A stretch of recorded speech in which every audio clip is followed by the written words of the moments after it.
A former local journalist who was beloved by many has passed away. 84-year-old George Smith dedicated 42 years of his life to being a journalist and columnist for the Anniston Star.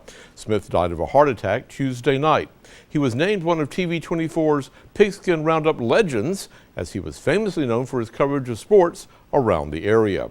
Okay, it's a football Friday night here on the Pigskin Roundup, and we're doing something a little bit different tonight with our Pigskin Legend presented by Lynn Costner Auto Sales. We are here with one of the legendary sports writers in state history.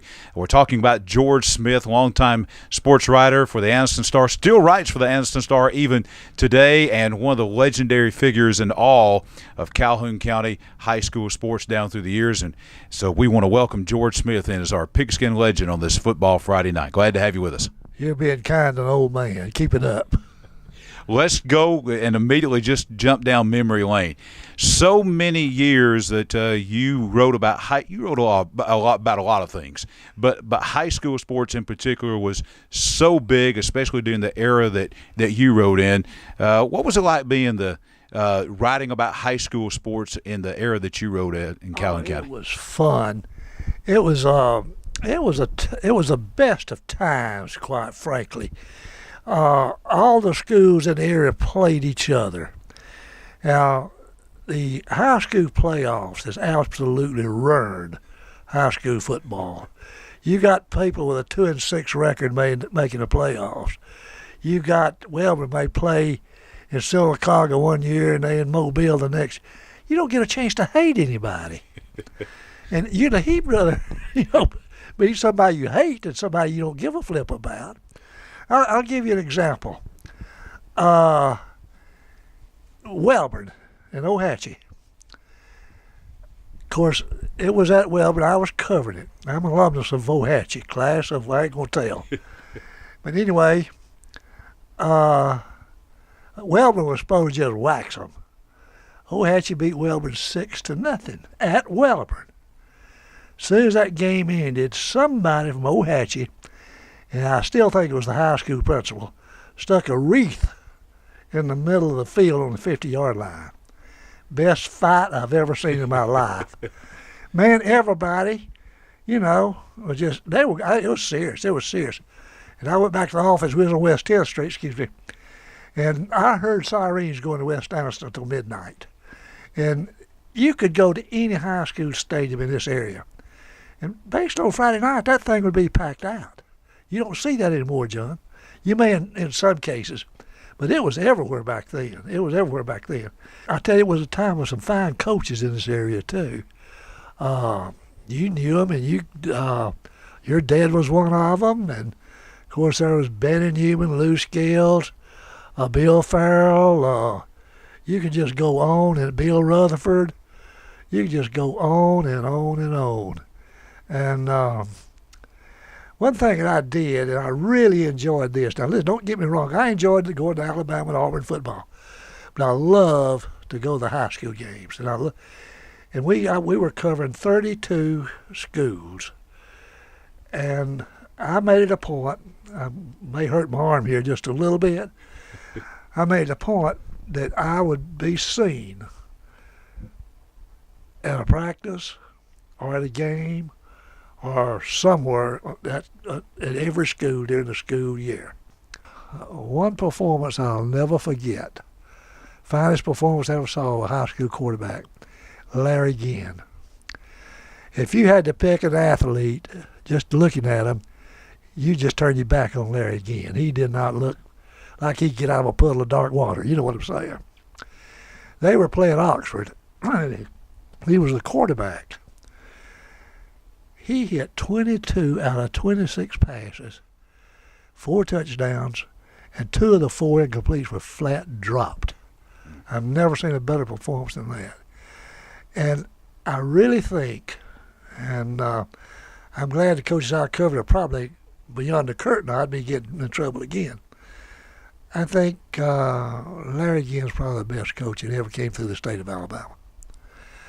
5 state championships in 2 sports. That blows you away.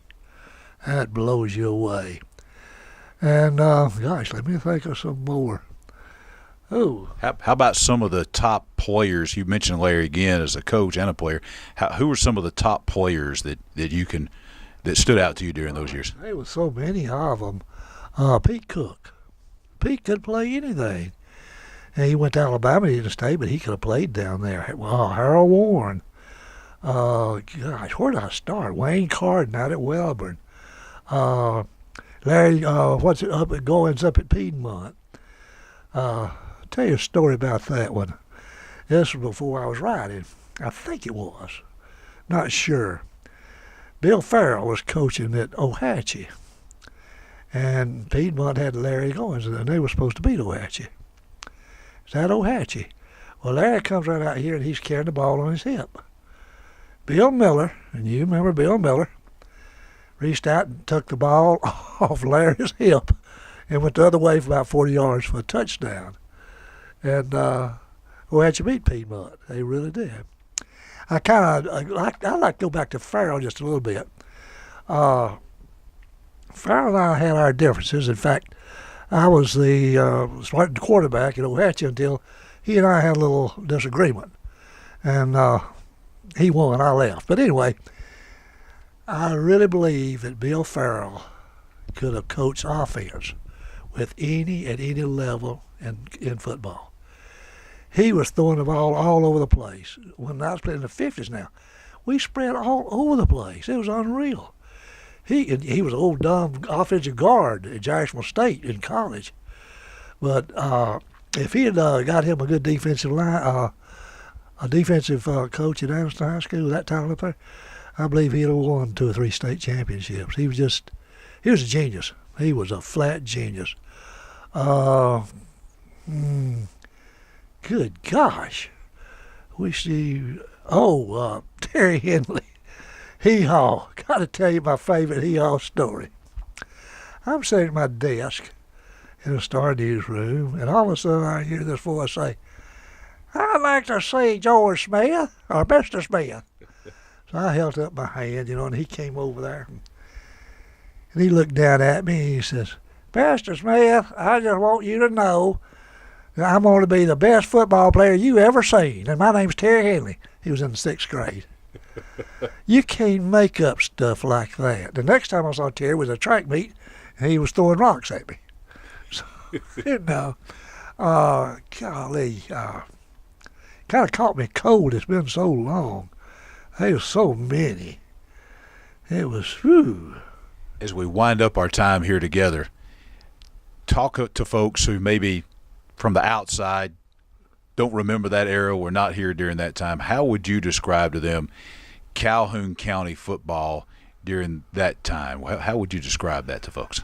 I would think outside of the metro schools in Birmingham would have had a lot of talent, that Calhoun County in this area is about as good as anybody.